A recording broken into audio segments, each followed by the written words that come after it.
What's the most badass way you've ended a relationship? By ending his relationship with everyone he loved at once, and I did it without saying a word. But first, let me backtrack a little. I met Tyler during my senior year of college. I was a mess at the time. My parents weren't around, and I spent most days alone in my apartment staring at Netflix but not really watching. I felt invisible, empty, like I was destined to be alone. Tyler showed up right when I needed someone the most, and he noticed me. He'd say, "You're so cute when you blush." And even though it made me uncomfortable, it felt good to be seen. At first, Tyler seemed perfect. He texted constantly, called me beautiful nonstop, and kept saying we were soulmates. It felt like a fairy tale. When he told me no one else would love you like me, I believed it. But looking back now, I see what was actually happening. He saw I was broken, insecure, and used that against me. He knew I had nowhere to go, so when things got toxic, I stayed. It didn't happen overnight. Little insults turned into bigger ones, jokes became jabs. If I tried to talk about how he hurt me, he'd sigh and say, "I'm still here, aren't I?" He always said I should be grateful for him, and I believed him. I genuinely thought I couldn't do better. But things changed on his 28th birthday. I'd saved for months to buy him this expensive car he'd been talking about forever, a Hellcat. At dinner with all his friends, I handed him the keys. I expected him to freak with excitement, but instead he just said, "That's not what I asked for. I asked for a three-way with your best friend Jenna because she's prettier." Everyone laughed awkwardly, and I joined them. But Tyler's face told me he was serious. One of his buddies actually tried sticking up for me. He said, "Tyler man, OP is very pretty, you lucked out. I don't know what you're on about." For a second, I felt good, but Tyler just laughed and said, "Thanks for trying to cheer me up, but let's be honest, she's no Sydney Sweeney." My chest went cold. Tears started forming in my eyes, but I didn't argue. I ate the dinner in silence, knowing right then it would be the last birthday I spent with him. Soon after, I started therapy, and for the first time ever, someone told me I deserved to be treated with kindness. That changed everything. It also ignited something in me, a desire for revenge. Revenge for the broken girl Tyler wrapped around his finger. And so, I quietly started taking notes about him. Like when we took a weekend trip and he begged me to let him hook up with Jenna, saying,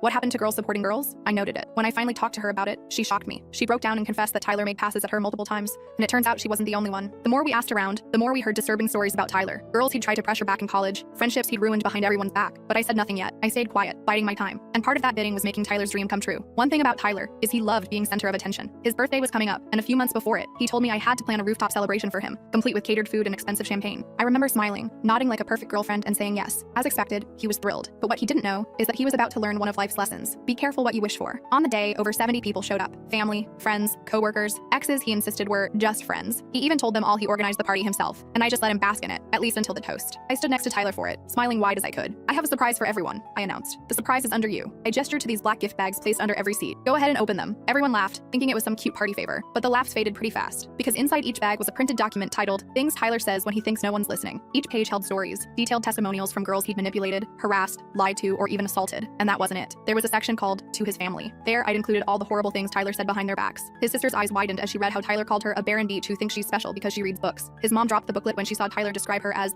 only useful for her cooking. His dad looked stunned at Tyler's line about how he'd spit on his grave if he stopped giving him money. The rooftop went silent, and slowly all eyes turned to Tyler. His confident smirk vanished completely, his face white as a sheet. Everyone he'd ever known stared at him with disgust. Friendships collapsed right there, and his family stood there looking betrayed and devastated. And all while that was happening, I picked up my purse, smiled, and walked away. Or I should say I tried, because next thing I knew, Tyler grabbed my shoulder. Hard. "Where are you going?" he yelled. The full story is on my channel and linked below.